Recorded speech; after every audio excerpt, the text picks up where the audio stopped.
مرحبا مرحبا یا رجانا مرحبا دار الہدا مرحبا مرحبا یا رجانا مولانا سیدنا ومولانا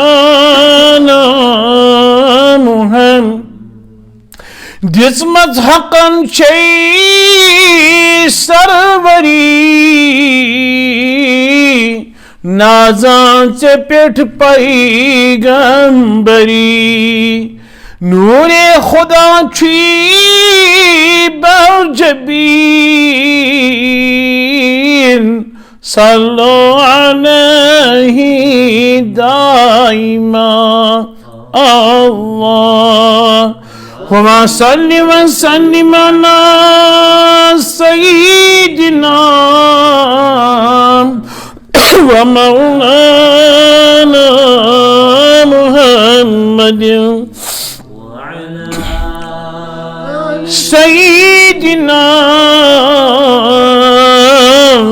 ومولانا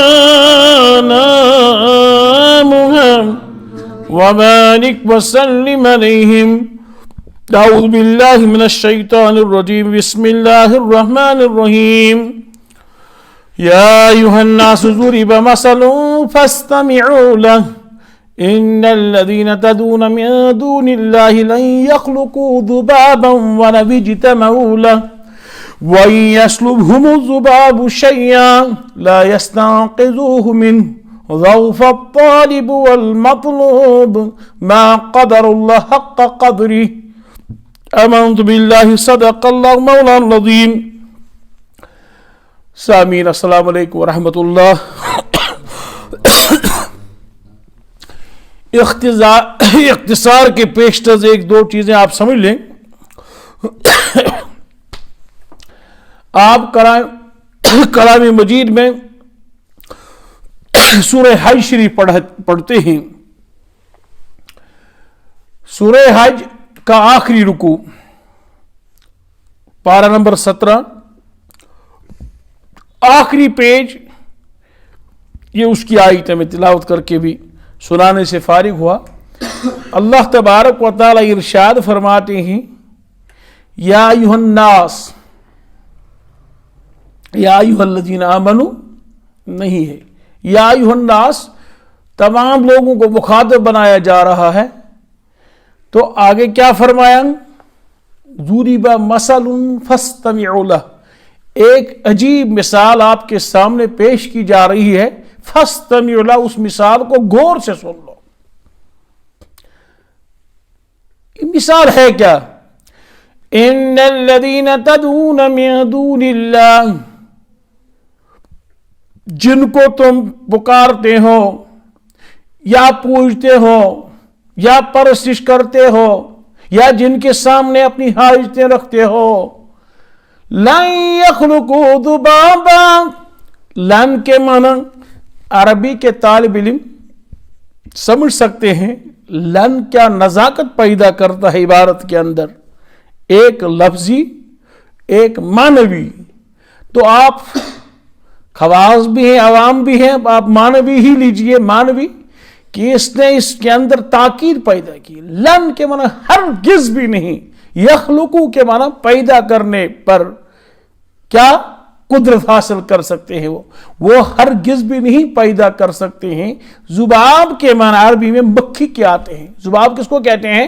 اس لیے آپ پڑھتے نعتوں میں حضور صلی اللہ علیہ وسلم کے حوالے سے بیٹھین ذباب ای نازنین. وہ تو ضرورت شاعری کی بنا پر وہاں لفظی مچھ لفظ ججتا نہیں، تو وہاں ان نے اب مکھی استعمال کرتا، وہ بھی ججتا نہیں. تو بیٹھی نات بدن نازنین ذباب، ذباب کے معنی مکھی کے آتے ہیں. بارک لن یخلقوا ذبابا، لن کے معنی ہرگز نہیں، یخلقوا میں پیدا نہیں کر سکتے. ذبابا، ذبابا کے معنی مکھی. ولو اجتمعوا لہ، اگر اس کام کے لیے مکھی کو پیدا کرنے کے لیے سب اکٹھا ہو جائیں گے، جمع ہو جائیں گے. یہ اللہ تعالیٰ مثال ارشاد فرماتے ہیں. آگے وَيَسْلُبْهُمُ الذُّبَابُ شَيْئًا، اچھی طرح پڑھ نہیں پاتا ہوں، وَإِن اور اگر، يَسْلُبْهُمْ ان سے سلب کر کے لے جائے، چھین کر کے لے جائے ان سے، کون؟ یہی مکھی، ذباب، شیء کوئی چیز، لا يستنقذوه منه، اسے چھڑا بھی نہیں سکتے، اسے چھڑا بھی۔ سب سے پہلے ہماری موٹی عقلوں میں آج تک آیا ہی نہیں کہ مکھی ہمارا کیا چراتی ہے، وہ کیا چیز اچک لے کر کے بھاگ جاتی ہے۔ اتنی بات تو طے ہے، اتنی بات تو طے ہے، وہ مٹھائیوں پر بیٹھتی ہے، اتنی بات تو طے ہے، وہ غلاظت پر بیٹھتی ہے، وہ میل پر بیٹھتی ہے، کہیں مٹھائی مل گئی، چینی مل گئی یا اور کوئی چیز مل گئی، وہ اس پر بیٹھتی ہے۔ تو بیٹھنا تو ہمیں سمجھ میں آتا ہے، لیکن آج تک یہ سمجھ میں نہیں آیا وہ وہاں سے کیا کھاتی ہے۔ ظاہر سی بات ہے اس مٹھائی پر بیٹھ کر، چینی پر بیٹھ کر، میل پر بیٹھ کر، غلاظت پر بیٹھ کر کچھ نہ کچھ وہ کھاتی ہے، لیکن ہمیں سمجھ میں آج تک نہیں آیا۔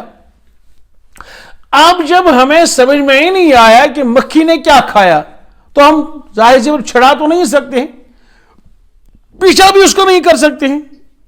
وہ کس طرح بھاگ جاتی ہے تو آپ سمجھتے ہیں 100 میں سے ایک آدمی، مطلب 2%، 1% جن کو طریقہ ہے، وہ فن ہے مکھی پکڑنے کا، باقی ہم لوگوں کو نہیں آتا ہے۔ وَيَسْلُبْهُمُ الذُّبَابُ شَيْئًا لَا يَسْتَنقِذُوا مِنْهُ۔ دیکھو کیا بڑی مثال اللہ تبارک و تعالیٰ بیان فرما رہے ہیں۔ اللہ تبارک و تعالیٰ ارشاد فرما رہے ہیں کم سے کم اس مکھی کے اندر اتنی صلاحیت ہے کہ یہ چیز کچھ کھاتی ہے۔ کفار مکہ بتوں کے سامنے، پتھروں کے سامنے مٹھائیاں رکھتے تھے اور دوسری چیزیں رکھتے تھے، منت مانتے تھے۔ مکھی نے تو کچھ حصہ تو کھا لیا، لیکن وہ کھانے پر بھی قدرت نہیں رکھتے، ان کو اس کے کھانے پر قدرت بھی نہیں، وہ کس مکھی تک کو بگا نہیں سکتے۔ یہ ہے مثال۔ گو مکھی کے اندر اتنی صلاحیت ہے، وہ لے کر کے بھاگ جاتی ہے، کوئی حصہ کھاتی بھی ہے۔ اللہ تبارک تعالیٰ فرماتے ہیں آپ اسے چھڑا بھی نہیں سکتے، آپ کی سمجھ میں نہیں آتا اس نے کتنا حصہ کھایا کتنا نہیں کھایا۔ لا يستنقذوا منه ضعف الطالب، تو پتا چلا طالب مانگنے والا، منت مانگنے والا، حاجت مانگنے والا، ان کو پکارنے والا، ان کی پرستش کرنے والا، وہ طالب ہو وہ کیا ہے؟ ضعف، کمزور ہے۔ والمطلوب، اور پتھروں کا یہ حال ہے، بدھوں کا یہ حال ہے، یہ کمزور ہے، تو وہ بدرجہ اولا کمزور ہے، وہ جماعت چیز ہے، وہ تحرک پر بھی قدرت نہیں رکھتے۔ مکھی کے اندر اتنی صلاحیت ہے۔ تو دیکھیے اللہ تبارک و تعالی کس طرح شرک سے بیزار ہیں، ناراض ہیں کہ اللہ تبارک و تعالی کی ذات کو چھوڑ کر اگر آپ نے غیر اللہ سے مانگا تو آپ کا کچھ بھلا کرے گا نہیں۔ لیکن یاد رکھنا چاہیے ہم لوگوں کو بھی غلط فہمی میں مبتلا ہونے کی ضرورت نہیں ہے۔ خواص لوگ بھی کہیں نہ کہیں چوکتے ہیں۔ مثلا حدیث میں آتا ہے جناب محمد رسول اللہ صلی اللہ علیہ وسلم نے ارشاد فرمایا من صلی یرائی فقد اشرک، من صام یرائی فقد اشرک، من تصدق یرائی فقد اشرک، من حلف بغیر اللہ فقد اشرک۔ بڑے بڑے مولانا حضرت کہتے ہیں نک سندری یہ شب خان بول امسونی قسم۔ اللہ تبارک و تعالیٰ کی ذات کے علاوہ اگر آپ نے کسی کی قسم اٹھائی یہ بھی ایک قسم کا شرک ہوا۔ اگر الیاذ باللہ روزہ آپ نے دکھاوے کے لیے رکھا تو تھا اللہ تعالیٰ کی رضا کے لیے، مگر کشمیری میں کہتے ہیں نا وہی تیس کالس پھٹنس اس کالس لوکن لگ پائی، یعنی کلیجہ منہ کو آتا ہے۔ اب طریقہ کیا ہے اظہار کرنے کا؟ مسجد میں خواجہ صاحب تشریف لائے، کلیجہ منہ کو آیا ہے کہ کس طرح 2-3 صفیں یہاں بیٹھی ہوئی ہیں، لگی ہوئی ہیں، ان کو کیسے پتہ چلے خواجہ صاحب روز سے؟ تو بدقسمتی میں بھول گیا میں افطاری کے لیے کچھ لائے۔ یہ پانی اس میں صاف رکھا ہے آپ نے یا کچھ دنوں کا, پھر میں تازہ پانی لاؤں, کیوں, کیا کھجور تو نہیں ہے کچھ جیب میں, مجھے افطاری کرنی تھی, میں آج روزے سے تھا. تو یہ ہے من صام یرائی. آیا اگر ریاکاری کی نماز آپ نے پڑھی, اللہ تبارک و تعالیٰ فرما رہے ہیں ویل للمصلین, ویل ہے, افسوس ہے, ہلاکت ہے ان نمازیوں کے لیے الذین ہم ان صلاتہم ساہون, جو اپنی نمازوں سے ہی بے خبر ہیں. نماز سے بے خبر کے معنی وہ نہیں ہے کہ نماز میں سہو ہوا, نہیں, ایسا نہیں ہے. اعوذ باللہ, سہو تو میرے نبی سے بھی کرایا گیا, میں اتنی بیعت بھی نہیں کر سکتا, میرے نبی سے ہوا, میرے نبی سے امت کی تعلیم کے لیے, تربیت کے لیے کرایا گیا, اس لیے کہ محمد رسول امت کے ماڈل ہے. اگر آپ سے نہ کرایا جاتا تو امام بیچارے کیا منہ دکھاتے. تو سہو الگ چیز ہے, ایک دنیائی امور میں مست ہونا, اپنے کام کاج سے اتنا مست ہونا, نماز کے اوقات کا بھی پتہ نہ چلے, یہ ہے مراد. الذین هم عن صلاتہم, جو اپنی نمازوں کو بھی بھولتے ہیں. اب یہ نماز, اس کو تو ہم ظاہر کر کے پڑھتے ہیں, یہ عمل اجتماعی طور پر ہوتا ہے. الذین هم یراؤن, وہ ہر ایک عمل ریا کے طور پر کرتے ہیں, دکھلاوے کے لیے کرتے ہیں. ظاہر سی بات ہے. اب چونکہ زکوٰۃ یہ ایسا کام ہے اس میں اظہار ضروری نہیں ہے, اس میں اخفا ہی بہتر ہے. ہاں اگر کہیں مسئلہ کے پیش نظر آپ نے اظہار کی ضرورت پڑی تو اظہار کرنا چاہیے, کہ لوگوں کی عادت خراب ہوئی وہ نہیں دیتے ہیں, تو آپ کی نیت درست ہے. فیاض کہلانے کے لیے آپ دربدر نہیں ہیں.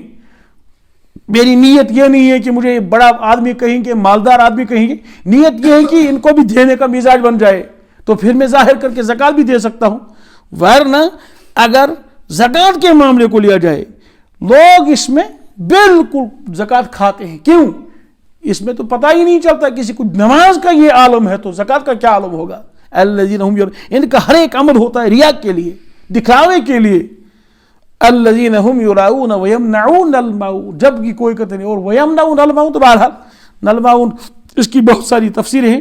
ایک تفسیر یہ بھی ہے کہ ان لوگوں کا کے بخل کا حال یہ ہے, ان ریاکاروں کے بخل کا حال یہ ہے, گاؤں میں دیہات میں جو آج 45-50 سال کے, ان کو بھی تقریباً 30 سال پہلے 35 سال پہلے کا تجربہ ہے. گاؤں میں غربت تھی تو کبھی نمک کی ضرورت پڑتی تھی, پڑوسی سے پڑوسن سے تھوڑا سا نمک لاتے تھے, تھوڑی سی چائے لاتے تھے, تھوڑی سی مرچی لاتے تھے, تھوڑی سی ہلدی لاتے تھے. کبھی مہمان 2-3 آئے تو دیگ چلانے کی ضرورت پڑتی تھی, بیلچے کی ضرورت پڑتی تھی, کلہاڑی کی ضرورت پڑتی تھی. تو یہ ان چیزوں کو بھی روکتے ہیں, نہیں دیتے ہیں. یہ ایسے لوگ ہیں, یعنی اللہ تبارک و تعالیٰ ایسے لوگوں سے نفرت کرتے ہیں, متنفر ہیں ایسے لوگوں سے. تو یہ ضمن بات آئی. اصل میں یہ عرض کرنا تھا, اگر آپ کی اور میری نماز ریاکاری کے لیے تو یہ بھی ایک قسم کا شرک ہے. اگر صدقہ کیا, یہ بھی من تصدق یرائی فقد اشرک, ومن صلی یرائی, نماز پڑھی, صدقہ کیا, روزہ رکھا, کوئی عمل کیا ریاکاری کے لیے, یہ بھی ایک قسم کا شرک ہے. یہ شرک اکبر ہوا, یہ شرک اصغر تو کہیں گیا ہی نہیں. اس سے بھی ہم نے توبہ کرنی چاہیے, سچی پکی توبہ کرنی چاہیے. سمجھ گئے؟ تو اللہ تبارک و تعالیٰ ارشاد فرماتے ہیں ان آیت مقدسہ میں, ان الذین تدعون من دون اللہ, اللہ تعالیٰ کی ذات چھوڑ کر جو آپ گینگا سے مانگتے ہو, بتوں سے مانگتے ہو, معبودان باطل سے مانگتے ہو, لن یخلقوا ذبابا, کو مکھی کی بات کرتے ہو, کوئی ایک مکھی کا پر بھی پیدا کرنے پر قادر. جب قادر نہیں ہے تو ہوا کیا لوگوں کی عقلوں کو, ہوا کیا ان کفار کو, ہوا کیا مشرکین کو. اتنی موٹی مثال ان کے سامنے نہیں آتی ہے, جبکہ اللہ تبارک تو فرماتے ہیں آپ کی جو ہے تربیت کے لیے مثال دی جا رہی ہے, بیان کی جا رہی ہے. لن يخلقوا ذبابا ولو اجتمعوا له وإن يسلبهم الذباب شيئا, اگر ان سے کوئی چیز لے بھاگتی ہے یہ ذباب, یہ مکھی, لا يستنقذوه منه, اس سے کسی بیکل کے بارے میں ہے, اس نے کہا مجھے نیند کے عالم میں مکھی بہت تنگ کرتی ہے, اگر آج وہ آئی تو میں نے بندوق ہاتھ میں رکھی ہے تو میں اس کو گولی ماروں. چاہے مکھی تو چالاک تھی, والد صاحب یا بیٹے کے ماتھے اس پیشانی پر وہ بیٹھ گئی, اس نے فائر چلایا, مکھی بھاگ گئی تو ان کا وہی انتقال ہو گیا. ایسے بھی ہے نا, یہ موٹے دماغ کے ہوتے ہیں, موٹے عقل کے ہوتے ہیں. تو کہیں پر بیچارہ وہ فارسٹ گارڈ جنگل جانے والا تھا, تو لوگوں نے کہا آج ہم نے تو یہ گرانا ہی ہے, درخت گرانا ہی ہے. اب ایک عقل مندی کرو, 20-25 لوگ جمع ہو جاؤ, گرنے کی آواز لوگ نہ سنیں, پھر کوئی ان تک اطلاع نہ پہنچائے, فارسٹر صاحب تک اور فارسٹ گارڈ تک, لہذا 10-30 لوگ کندھے دے دو. ظاہر سی بات ہے, اتنا موٹا تازہ درخت گر گیا تو چکنا چور ہو گیا ان کا. وہی ایسے موٹے دماغ کے مشرک ہوتے ہیں, ایسے عقل سے پیدل ہوتے ہیں وہ, جن کو اللہ تبارک ہر ایک چیز میں اللہ تبارک اپنا تعارف کراتا ہے.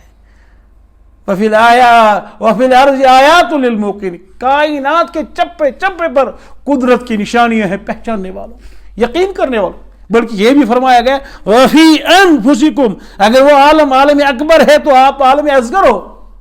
آپ غور نہیں کرتے کس طرح اللہ تبارک لقد خلقنا الانسان فی احسن تقویم. اس وقت ہمیں سمجھ میں آتا ہے, اگر ایک آنکھ یہاں ایک آنکھ پیچھے ہوتا, بالفرض ایک آنکھ یہاں نصب اللہ تبارک نے کیا ہوتا, ایک پیچھے, ہم خود ہی سمجھتے خدا نہ خاص اپنی جگہ جو دجال آنے والا ہے تو اس کی شکل ایسی ہی ہوگی. کہیں لگتا آدمی کو وہ کانا دجال ایسا ہی نہیں ہوگا. دیکھو اللہ تبارک نے سامنے ٹیسٹ کرنے کے لیے آنکھیں رکھی, نعمت آپ کے سامنے آئی, ضیافت آپ کے سامنے آئی. وفی انفسکم, آپ کی ذات میں بھی قدرت کی نشانی ہے. افلا تم صرف دیکھتے کیوں نہیں؟ دیکھتے تو صحیح, جو آپ کے سامنے اور میرے سامنے چیز آتی ہے, سب سے پہلے آنکھوں نے ٹیسٹ کی, آنکھوں نے, اس میں کوئی چیز ملی ہوئی نہیں ہے, اس میں کیڑا نہیں ہے, اس میں مینگنی نہیں ہے, اس میں اور کوئی گلیز چیز نہیں ہے. بس آنکھوں کا کام ہے, آنکھوں نے سرنڈر کیا. اب پتہ چلنا چاہیے اس کھانے کے ساتھ عفونت نہیں, بدبو نہیں, اس کا کام ناک کا, وہ فریضہ کون انجام دے گا؟ ناک. تو ناک کہے گی نا جی عفونت نہیں بلکہ خوشبو پھوٹتی ہے. اب ٹھیک ہے, ناک نے اپنا کام چھوڑ دیا, لیکن اللہ تعالیٰ نے اس سائڈ ایک کان لگا کے رکھا, اس سائڈ کہیں دائیں بائیں تذکرہ نہیں ہو رہا ہے آپ کے خلاف, اس کوئی سازش تو نہیں تھی, اس میں کوئی ملاوٹ نہیں. کان بھی اپنا کام کر رہے ہیں, دائیں بائیں کا تذکرہ. اور آخری ٹیسٹ آپ کی اور میری زبان ٹنگ کرتی ہے. ہاں واقعی کیا لطافت ہے, کیا مزہ ہے, کیا ذائقہ ہے. ہاں اب آپ نے نگل لیا. آخری ٹیسٹ آپ کا اور میرا معدہ کرتا ہے. آیا کہ بہت ساری چیزیں معدہ جو ہے معدہ قبول کرتا ہے اور بہت ساری چیزوں کو ریجیکٹ کرتا ہے, وہ چیزیں راس نہیں آتی ہیں, وہ سیوٹ نہیں کرتی ہے. تو وفی انفسکم, یہ تمام نشانیاں آپ کے اندر عالم اصغر کے اندر موجود ہیں. تو پھر بھی دوسروں کو پکارتے ہو, پھر بھی دوسروں کے سامنے اپنی حاجتیں رکھتے ہو, اللہ تبارک کو چھوڑ کر پھر بھی کسی کو محبوب بناتے ہو, مطلوب بناتے ہو, مقصود بناتے ہو. یہ ہے وہ چیز, اہم چیز جو کل ہم لوگ شب پر بھی سنتے تھے. اللہ تبارک کو, اللہ تعالیٰ مشرک کو معاف نہیں کریں گے. الاشراک باللہ, اور وعقوق الوالدین, والدین کے نافرمان کو. اور تیسری چیز جو وہاں آئی تھی شہادت زور او قول زور, اور جھوٹے آدمی کو یا جھوٹی گواہی دینے والے کو. تو سب سے پہلے شرک, ان اللہ لا یغفر ان یشرک بہ. تو آپ کا عقیدہ, میرا عقیدہ درست ہونا چاہیے کہ شرک اللہ تعالیٰ معاف نہیں کریں گے. تو ان آیات میں بھی اسی چیز کو واضح کیا گیا. اللہ تبارک و تعالیٰ شرک اکبر ہو اصغر ہو پوری امت کو بچائے, ہمیں بھی بچائے, اور ریا والے عمل سے بچائے.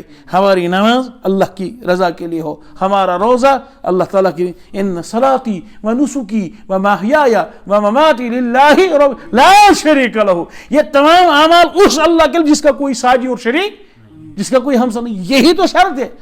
وَبِذَلِكَ أُمِرْتُ, اسی کا مجھے حکم دیا گیا کہ اس کے ساتھ آمیزش نہ ہو, ملاوٹ نہ ہو. جب آپ کو مارکیٹ میں کھرا چاہیے, جب آپ کو مارکیٹ میں آپ اور ہم جب نکلتے ہیں مارکیٹ تو ہمیں کیا چاہیے؟ اوریجنل چاہیے. اللہ کو بھی اوریجنل چاہیے. تھوڑی سی ملاوٹ یہ اس کو جو ہے ختم کرتی ہے. اس عمل یہ ریجیکٹ کیا جاتا ہے, مشرک کے چہرے پر مار دیا جاتا ہے. اللہ تبارک و تعالی ہم سب کو بچنے کی توفیق عطا فرمائے. وآخر دعوانا الحمدللہ.